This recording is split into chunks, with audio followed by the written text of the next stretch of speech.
कि जिनके नाम से शुरू होता है राजनीति, जिनके नाम से शुरू होता है भाषण और जिनके नाम से भाषण समाप्त हो जाता है, उसी जननायक की प्रतिमा अब तक वहाँ खाली है। जननायक कर्पूरी ठाकुर जी के धूल के बराबर भी मेरी शख्सियत नहीं है, लेकिन कहीं ना कहीं से मैंने उन्हें आदर्श माना है। जहाँ लोग जाति की बात करते हैं, उनकी जाति की संख्या लगभग नगण्य है, मेरी भी नहीं है। मैंने जाति को नहीं, कर्म को अपना उद्देश्य माना है और मैं कर्म से ही, अब तक क्या हुआ, किसने लगाया नहीं लगाया वो मैं नहीं कह सकती।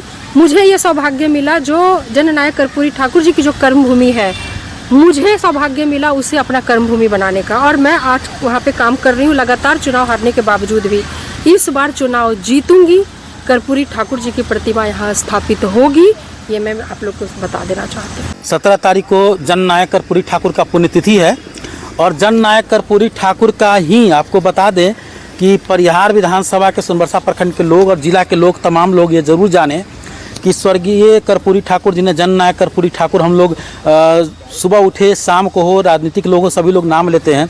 इस वक्त राजद की एक चर्चित नेत्री हैं, प्रखर नेत्री हैं, ऋतु जायसवाल महिला अध्यक्ष भी हैं, प्रदेश अध्यक्ष हैं, वो भी सामने कार्यकर्ताओं के साथ गहन मंथन में लगी है। सुबह से देख रहे हैं कि लगातार चर्चा कर रही हैं और मॉनिटरिंग कर रही है कि यहाँ पर विधि व्यवस्था कैसी है। और इत्तेफाक से इस वक्त वहाँ है जहाँ पर सामने कर्पूरी ठाकुर जी का प्रतिमा लगना है। हालांकि आज़ादी के बाद नहीं लगा, पुण्यतिथि पर आ रहे हैं। और आरजेडी की महिला प्रदेश अध्यक्ष ऋतु जायसवाल जी सिंह वाहिनी के पूर्व मुखिया भी हैं, विकास को लेकर भी चर्चित रही हैं। सवाल लाजमी है, इस वक्त हम आपसे बात करना चाहेंगे कि आप उस स्थल पर हैं, आपको आपका परिचय देना। मैं समझता हूं कि सभी लोग जानते हैं आपको कि ऋतु जायसवाल जब आप आरजेडी में नहीं थी, जब आप पॉलिटिक्स में नहीं थी, तब से आपको लोग जानते हैं सिंह वाहिनी पंचायत को लेकर के। लेकिन जहाँ पर आप खड़ी हैं अपने कार्यकर्ताओं के साथ, ठीक सामने कर्पूरी ठाकुर जी का प्रतिमा लगना है। अब तक जितने भी पार्टी के लोग हैं, सिर्फ एक पार्टी के लोग नहीं, जितने भी पार्टी के लोग हैं, सभी लोग जननायक कर्पूरी ठाकुर का नाम लेकर भाषण शुरू करते हैं। और मुझे याद है कि जब आप मुखिया थीं तो भी आप जननायक कर्पूरी ठाकुर का नाम लिया करती थी। अब आप महिला प्रदेश अध्यक्ष हैं, प्रखर नेत्री हैं और इस वक्त चुनाव का माहौल गर्मा चुका है यहाँ 25 विधानसभा को लेकर के। 25 में जो चुनाव होना है, इस वक्त आप आई हैं, तेजस्वी यादव आ रहे हैं। तो एक सवाल तो आपसे सबसे पहले हम करेंगे और वह यही सवाल होगा कि जिनके नाम से शुरू होता है राजनीति, जिनके नाम से शुरू होता है भाषण और जिनके नाम से भाषण समाप्त हो जाता है, उसी जननायक की प्रतिमा अब तक वहाँ खाली है। ये बहुत दुखद है। और एक चीज़ जो मुझे लगता है, मैं उनके जननायक कर्पूरी ठाकुर जी के धूल के बराबर भी मेरी शख्सियत नहीं है, लेकिन कहीं ना कहीं से मैंने उन्हें आदर्श माना है। जहाँ लोग जाति की बात करते हैं, उनकी जाति की संख्या लगभग नगण्य है, मेरी भी नहीं है। मैंने जाति को नहीं, कर्म को अपना उद्देश्य माना है और मैं कर्म से ही, अब तक क्या हुआ, किसने लगाया नहीं लगाया वो मैं नहीं कह सकती। मुझे ये सौभाग्य मिला, जो जननायक कर्पूरी ठाकुर जी की जो कर्मभूमि है, मुझे सौभाग्य मिला उसे अपना कर्मभूमि बनाने का, और मैं आज वहाँ पे काम कर रही हूँ। लगातार चुनाव हारने के बावजूद भी इस बार चुनाव जीतूंगी, कर्पूरी ठाकुर जी की प्रतिमा यहाँ स्थापित होगी, ये मैं आप लोग को बता देना चाहती हूँ। तो आप जीतेंगी तो कर्पूरी ठाकुर जी का प्रतिमा लगेगा, ये आपका कहना है? जीतूंगी भी और प्रतिमा भी लगेगा। इससे पहले आप चुनाव लड़ी थी, इस पर आशीर्वाद देगी जनता, अब मुझे पूरा आशीर्वाद देगी। जो प्रेम ये मिल रहा है मुझे, चुनाव जीतेंगे भी और ठाकुर जी की प्रतिमा। तो आपको क्या लगता है कि जनता आपको अपना प्यार नहीं दे रही? पिछले बार कितने वोट से आप हार पाए? महज 1500 कुछ वोटों से हारे थे। मात्र 1500 वोट से हारे थे। कुल वोट कितना आया था जो जीते थे उनको?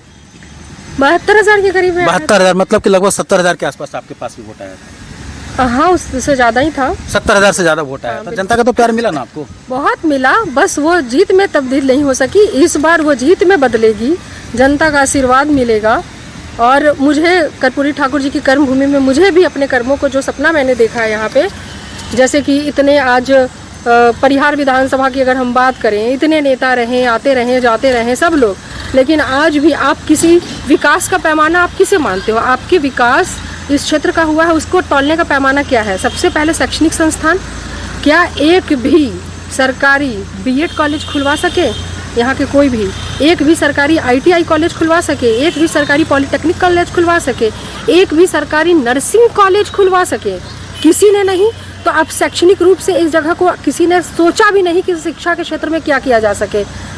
हम जिस तरह की सोच रखते हैं कि माननीय कर्पूरी ठाकुर जी की सच्ची श्रद्धांजलि तब होती जब उनके नाम से इस जगह पे एक यूनिवर्सिटी होता, कॉलेज तो कम से कम होता ही होता, एक यूनिवर्सिटी होती, मेडिकल कॉलेज होता, लेकिन उस लेवल तक जहाँ लड़ाई, मतलब जहाँ प्रतिमा तक के लोगों के दिमाग में नहीं आ रही, वो बातें यहाँ पर वो कहाँ से आ जाएंगी। इस बात का दुख होता है। जब आप माननीय जननायक कर्पूरी ठाकुर जी की बात करें तो ये बात आना चाहिए कि उनके नाम से यहाँ पर चिकित्सा का संस्थान, शिक्षा का संस्थान, रोजगार के क्यों नहीं अवसर उनके नाम से प्रदान किए जा सकते हैं, फैक्ट्रीज क्यों नहीं सरकारी लगाई जा सकती हैं। ये तमाम कमियां हैं। मतलब साफ है कि राम की भक्ति करने वाले लोग हनुमान का नाम लेते हैं। जब भूत को देखते हैं तो हनुमान जी याद आ जाते हैं। लेकिन अगर हनुमान जी की भक्ति को सदा के लिए अपने आप में समाहित कर लें तो निश्चित रूप से भगवान राम का उनको दर्शन होगा। ये कहावत है, कहा गया है।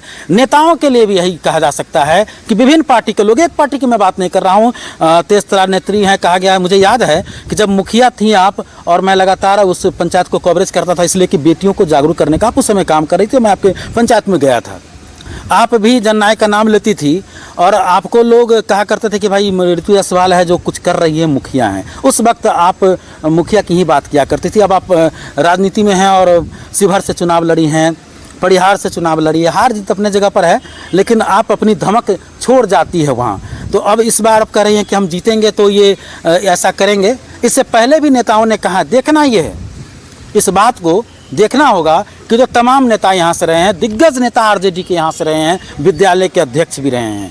इससे पहले जो बीजेपी के विधायक हैं वो भी यहाँ के अध्यक्ष रहे हैं। रामनरेश यादव जी, मैं नाम खोलकर कहना चाहूँगा, रामनरेश यादव जी, गायत्री देवी जी, वो लोग भी अध्यक्ष रहे हैं। डॉक्टर रामचंद्र पूर्वे आरजेडी के संसदीय कार्य मंत्री 15 साल तक रहे, शिक्षा मंत्री रहे, वो भी रहे हैं।